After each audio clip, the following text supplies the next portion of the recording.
जय जगन्नाथ बंधुगण मु इंजीनियर दीप्तिरंजन पंडा आज विश्व मातृ दिवस उपलक्षे सद्य लिखि मो बो उपर गोटे कविताटे आपण मानू शुणाऊँच।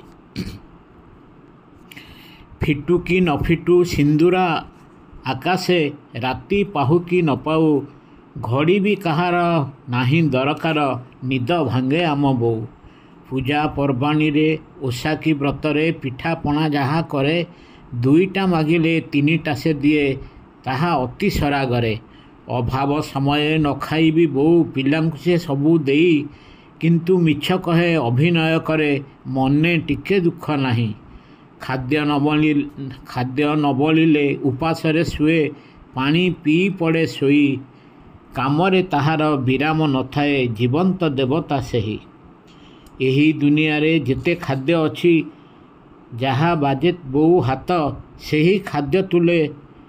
के हेबनी सरी आम पाई ता अमृत तालुगा कानीर गंठी खोली देई जेउ खुचुरा से दिए कोटिए टंकार खुशी आमे पाऊ किंतु बेसी खुशी सीए बोटी आमर डाक्तर नुहे कि नुहई सीए वैद डाकतर ठारू बेसी ताकू जना से जाने आम विषाद शारीरिक अबा मानसिक कष्ट सबू करे समाधान एधरा धामरे आम बोठारू किए बा अच्छी महान अनाबिल प्रेम जीवंत मूर्ति त्यागर से गंता घर आमर सृष्टि रे प्रथम परस ताहा अटई बौर आम पिला बेल बो कूल थिला शांति निरापद स्थान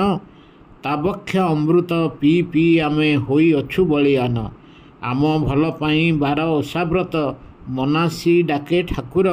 आमर दुखरे अबा कष्ट बेले अधिक दुख बौर जेते प्रकार ऋण रही अछि संसार काटिबा बेले मातृ ऋण केही सुझिबा संभव